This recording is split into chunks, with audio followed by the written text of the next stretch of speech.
office in the sports This information wasn't office. us. I know. Get out there. I We're know, ready. The blade's right over there. I will say it's all- a university blade. Are you guys going to have to do anything different with the weather today? No. I think we can handle a little mist. We're fine. Is Zach going to be able to practice today? We'll see what he can do today. So.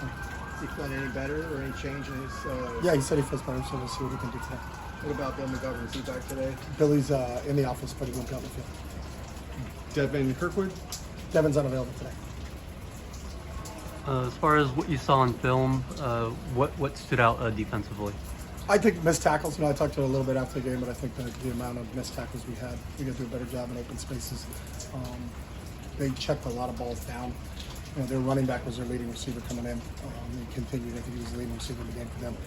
Our ability to rally and make tackles on him in open spaces. Give him credit. He was a shifty kid in the open field.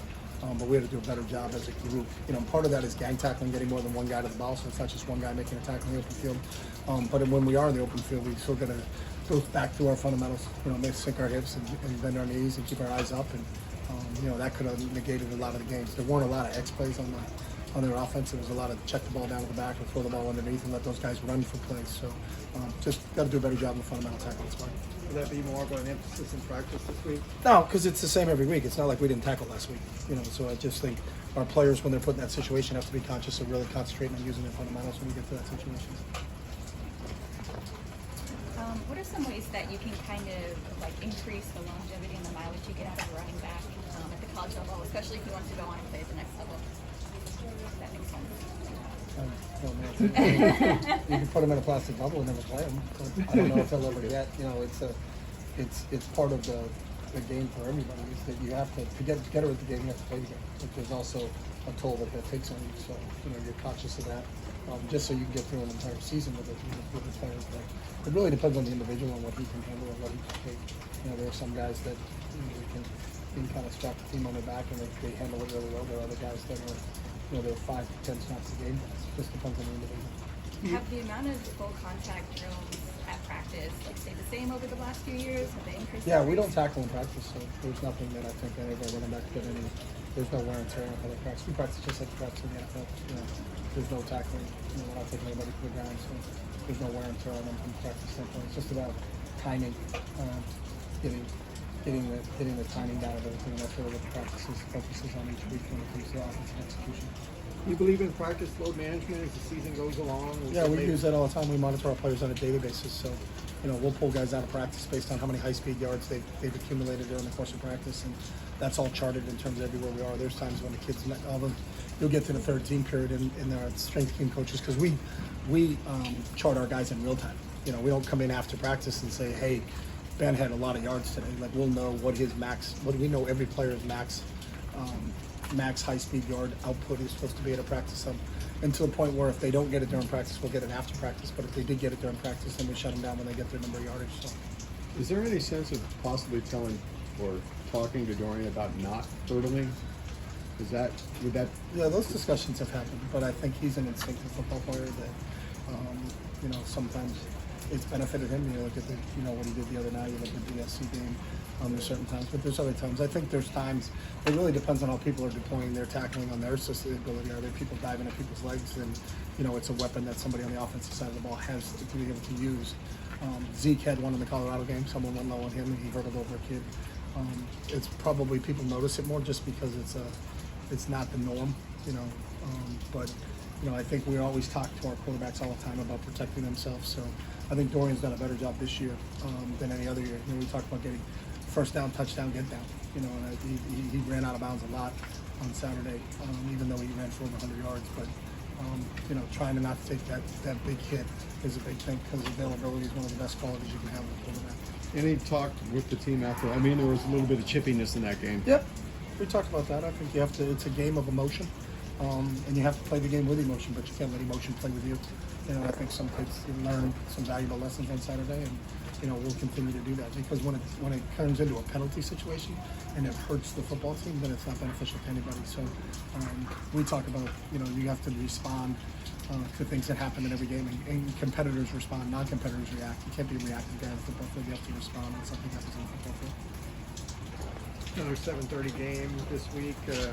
Pac-12 in the dark. That's the new hashtag. So we find out 6 days. We don't know when we're playing, so we're in the dark then. And then we play late at night, so we're in the dark there. So Pac-12 in the dark.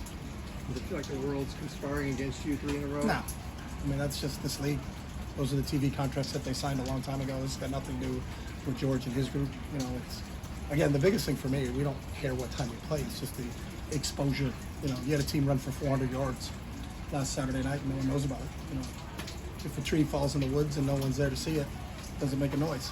You know, so I just hope that we got a good football team, and I hope people get a chance to see us play. Seems like the crowds have been getting bigger at the Rose Bowl. Have you appreciated that support? We do appreciate that, you know, and I think it's a little bit difficult situation here being on a quarter system because the students aren't on campus in the first part of the year. And we did play all of our other conference games at home, but I think as the students have gotten back on campus, it's been a great atmosphere up there, and we're hoping for much of the same this Saturday against Arizona. How does Kazmeir Allen just continue to prove his value to this team? Kaz has got great versatility. You know, I think his ability to be a returner, a receiver, and a running back, and his ability to seamlessly kind of transition between the three right now. He's done a really, really good job. You know, and that's we put a lot on his plate, but I think that's because Kaz can handle it. So, you know, when we found out that Zach wasn't going to go, it's like, all right, we're going to put Kaz in there because Keegan was a little banged up, and Keegan was a warrior on Saturday. So it was a luxury that we were fortunate to have that we could, you know, take a receiver and move him into the backfield. But he started as a running back, so it's, you know, it's a transition that I think he's handled. He's handling all 3 spots really, really well right now. Could you see him at running back again Yeah, in the future? he could. Yeah, You going to practice there today? At running he back? practices at both anyway, so he goes back and forth depending on what we get scripted play-wise. So, you know, Deshaun and Jerry just worked that out. We need him here at this play and here on that play. So we've been doing that for a while. So that wasn't his first time getting reps at running back. He got more extensive reps because Zach was out, but you know, he had the long run in the Stanford game, you know, from the running back spot. So he's done that earlier in the year for us. How unique is it that you lose your starter at running back and then you run for 400 yards? Yeah, I think it's a credit to our depth, you know, from a skill position standpoint. The fact that you have a quarterback that can add to that rushing total, and then really what our guys did up front. I thought our offensive line and tight ends played really, really well and understood it. And it was a challenge. You know, when you lose anybody like Zach, that's a big blow to the football team. But for our guys to respond, that's what I talk about. Competitors respond. I think our offensive football guys on the offensive side of the ball really responded.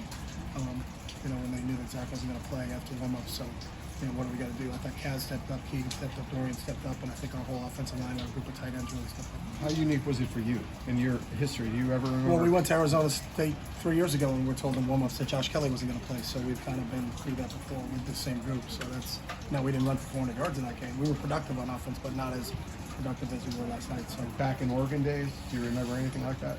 back in Oregon days, we were just rotating running backs. We had some great ones, LaMichael, Kenyon, Anthony. You know, we had a lot of really good running backs there. We had some good depth, but I don't remember a scenario like that. There could have been, but I don't really look back like that, so I can't recall exactly. So.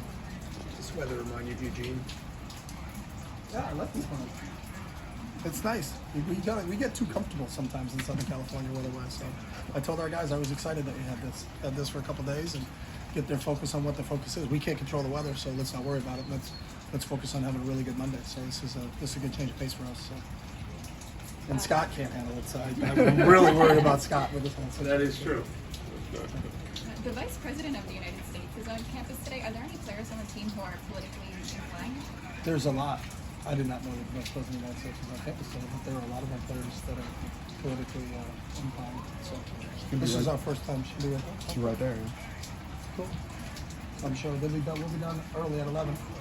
So a little bit earlier than that, so they'll have the rest of the day to kind of take that in. What is she speaking today? What time? Yeah. I don't know. It's not soon, it seems like. Okay. So they'll be out. We'll be out in an hour. We can cut this short and get out even earlier. All right, guys. Thank